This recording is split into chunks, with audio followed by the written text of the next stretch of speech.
The Graveyard Book by Neil Gaiman, with illustrations by Dave McKeon. Chapter 1. How Nobody Came to the Graveyard. There was a hand in the darkness, and it held a knife. The knife had a handle of polished black bone, and a blade finer and sharper than any razor. If it sliced you, you might not even know you had been cut, not immediately. The knife had done almost everything it was brought to that house to do, and both the blade and the handle were wet. The street door was still open, just a little, where the knife and the man who held it had slipped in, and wisps of nighttime mist slithered and twined into the house through the open door. The man, Jack, paused on the landing.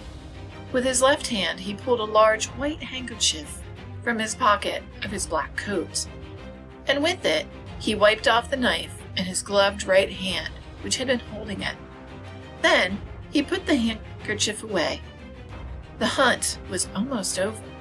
He had left the woman in her bed, the man on the bedroom floor, the older child in her brightly colored bedroom, surrounded by toys and half-finished models. That only left the little one, a baby barely, a toddler, to take care of. One more, and his task would be done. He flexed his fingers. The man Jack was, above all things, a professional, or so he told himself, and he would not allow himself to smile until the job was completed. His hair was dark and his eyes were dark, and he wore black leather gloves of the thinnest lambskin. The toddler's room was at the very top of the house. The man Jack walked up the stairs, his feet silent on the carpeting. Then he pushed open the attic door, and he walked in. His shoes were black leather, and they were polished to such a shine that they looked like dark mirrors. You could see the moon reflected in them, tiny and half full. The real moon shone through the casement window. Its light was not bright, and it was diffused by the mist. But the man Jack would not need much light. The moonlight was enough. It would do. He could make out the shape of the child in the crib, head and limbs and torso. The crib had high, slatted sides to prevent the child from getting out. Jack leaned over, raised his right hand, the one holding the knife, and he aimed for the chest. And then he lowered his hand. The shape in the crib was a teddy bear. There was no child. The man Jack's eyes were accustomed to the dim moonlight, so he had no desire to turn on an electric light. And light was not that important, after all. He had other skills. The man Jack sniffed the air. He ignored the scents that had come into the room with him, dismissed the scents that he could safely ignore, honed in on the smell of the thing he had come to find. He could smell the child, a milky smell, like chocolate chip cookies, and the sour tang of a wet, disposable, nighttime diaper. He could smell the baby shampoo in its hair, and something small and rubbery. A toy, he thought, and then, no, something to suck. That the child had been carrying. The child had been here. It was here no longer. The man Jack followed his nose down the stairs, through the middle of the hall, the tall, thin house. He inspected the bathroom, the kitchen, the airing cupboard, and finally the downstairs hall, in which there was nothing to be seen but the family's bicycles, a pile of empty shopping bags, a fallen diaper, and the stray tendrils of fog that had insinuated themselves into the hall from the open door to the street. The man Jack made a small noise then, a grunt that contained in it both frustration and also satisfaction. He slipped the knife into its sheath in the inside pocket of his long coat, and he stepped out into the street. There was moonlight, and there were streetlights, but the fog stifled everything. Muted light and muffled sound and made the night shadowy and treacherous. He looked down the hill toward the light of the closed shops, then up the street, where the last high houses wound up the hill on their way to the darkness of the old graveyard. The man Jack sniffed the air. Then, without hurrying, he began to walk up the hill. Ever since the child had learned to walk, he had been in his mother's and father's despair and delight, for there never was such a boy for wandering, for climbing up things, for getting into and out of things. That night, he had been woken by the sound of something on the floor beneath him falling with a crash. Awake, he soon became bored and had begun looking for a way out of his crib. It had high sides, like the walls of his playpen downstairs, but he was convinced that he could scale it. All he needed was a step. He pulled his large, golden teddy bear into the corner of the crib. Then, holding the railing in his tiny hands, he put his foot onto the bear's lap, the other foot up on the bear's head, and he pulled himself up into a standing position. And then he half climbed, half toppled over the railing and out of the crib. He landed with a muffled thump on a small mound of furry, fuzzy toys, some of them presents from relations from his first birthday, not 6 months gone, some of them inherited from his older sister. He was surprised when he hit the floor, but he did not cry out. If you cried, they came and put you back in your crib. He crawled out of the room. Stairs that went up were tricky things, and he had not yet entirely mastered them. The stairs that went down, however, he had discovered were fairly simple. He did them sitting down, bumping from step to step on his well-padded bottom. He sucked on his number, the rubber pacifier his mother had just begun to tell him that he was getting too old for. His diaper had worked itself loose on his journey, on his bottom down the stairs, and when he reached the last step, when he reached the little hall and stood up, the diaper fell off. He stepped out of it. He was only wearing a child's nightshirt. The stairs that led back up to his room and his family were steep, but the door to the street was open and inviting. The child stepped out of the house a little hesitantly. The fog wreathed around him like a long-lost friend, and then, uncertainly at first, then with increasing speed and confidence, the boy tottered up the hill. The fog was thinner as you approached the top of the hill. The half-moon shone, not as bright as by day, not by any means, but enough to see the graveyard, enough for that. Look! You could see the abandoned funeral chapel, iron doors padlocked, ivy on the sides of the spire, a small tree growing out of the guttering at the roof level. You could see stones and tombs and vaults and memorial plaques. You could see the occasional dash or scuttle of a rabbit, or a vole, or a weasel as it slipped out of the undergrowth and across the path. You would have seen these things in the moonlight if you had been there that night. You might not have seen a pale, plump woman who walked the path near the front gates, and if you had seen her, with a second, more careful glance, you would have realized that she was only moonlight, mist, and shadow. The plump, pale woman was there, though. She walked the path that led through a clutch of half-fallen tombstones towards the front gates. The gates were locked. They were always locked at 4 in the afternoon in winter, at 8 at night in summer. Spike-topped with iron railings ran around part of the cemetery, a high brick wall around the rest of it. The bars of the gates were closely spaced. They would have stopped a grown man from getting through, even stopped a 10-year-old child. "Owens!" called the pale woman, in a voice that might have been the rustle of the wind through the long grass. "Owens, come look at this!" She crouched down and peered at something on the ground, as a patch of shadow moved into the moonlight, revealing itself to be a grizzled man in his mid-40s. He looked down at his wife, and then looked at what she was looking at, and he scratched his head.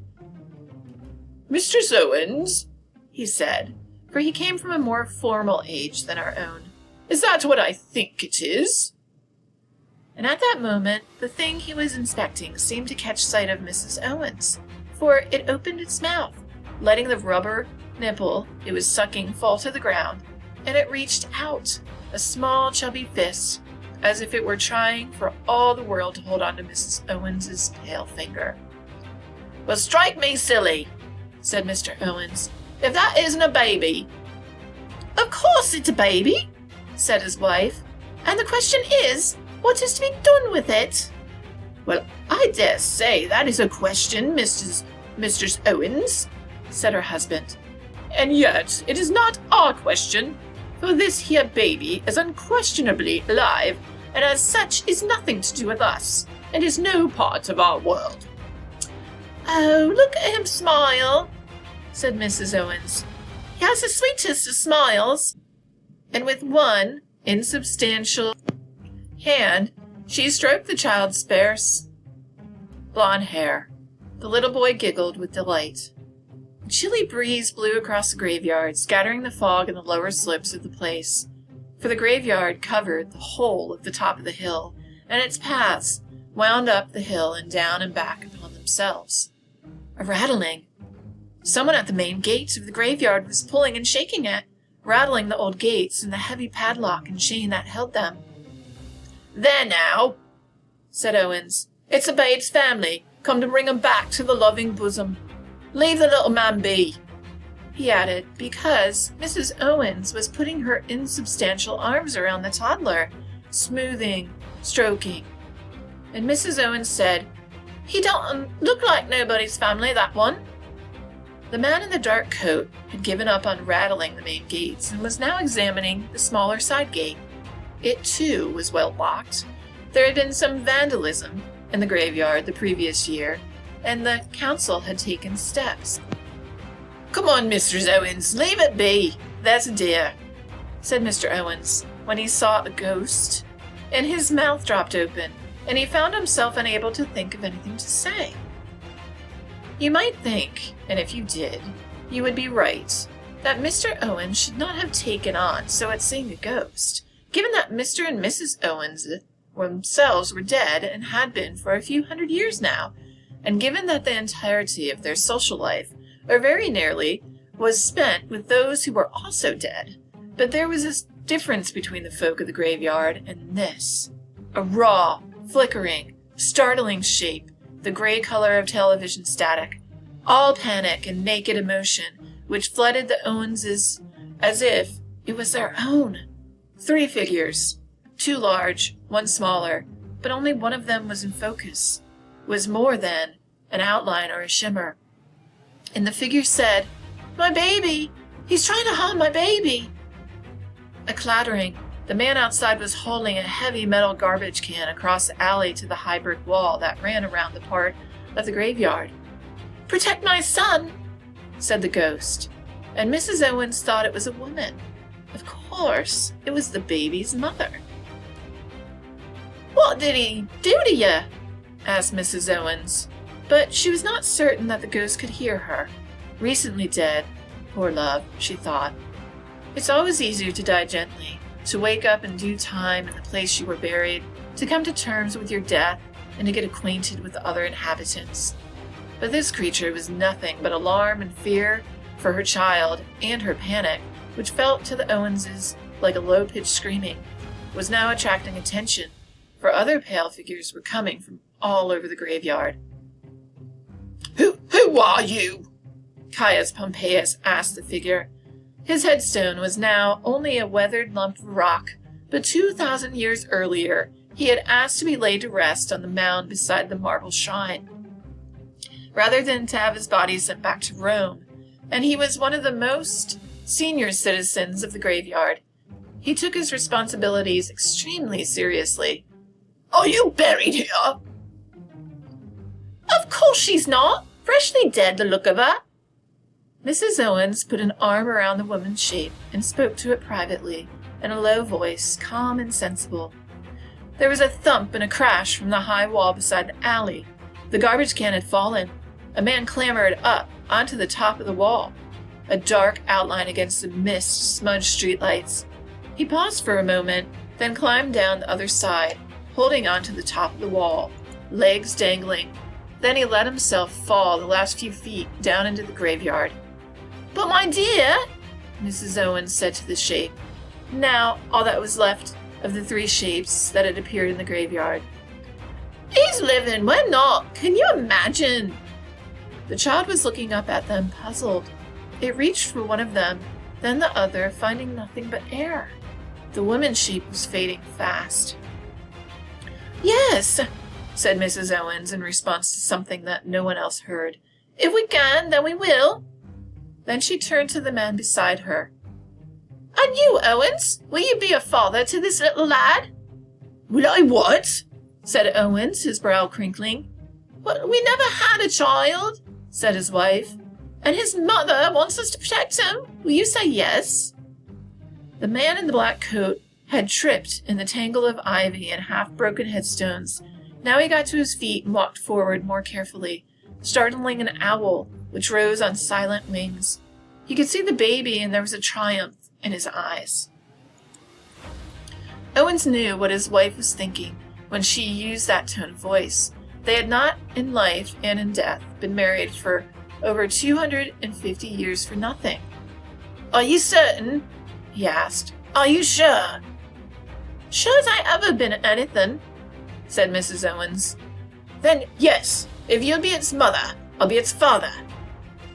Did you hear that? Mrs. Owens asked the little flickering shape in the graveyard, now little more than an outline, like a distant summer lightning in the shape of a woman. It said something to her that no one else could hear, and then it was gone. Well, she'll not come here again, said Mrs. Owens. Next time she wakes, it'll be in her own graveyard, or wherever it is she's going. Mrs. Owens bent down to the baby and extended her arms. Come now, she said warmly. Come to Mama. To the man Jack, walking through the graveyard towards them on a path, his knife already in his hand, it seemed as if a swirl of mist had curled around the child in the moonlight, and that the boy was no longer there. Just damp mist and moonlight and swaying grass. He blinked and sniffed the air. Something had happened, but he had no idea what it was. He growled in the back of his throat like a beast of prey, angry and frustrated. Hello, called the man Jack, wondering if perhaps a child had stepped behind something. His voice was dark and rough, and there was an odd edge to it, as if it was surprised or puzzlement at hearing himself speak. The graveyard kept its secrets. Hello, he called again. He hoped to hear a baby cry or utter a half-word, or to hear it move.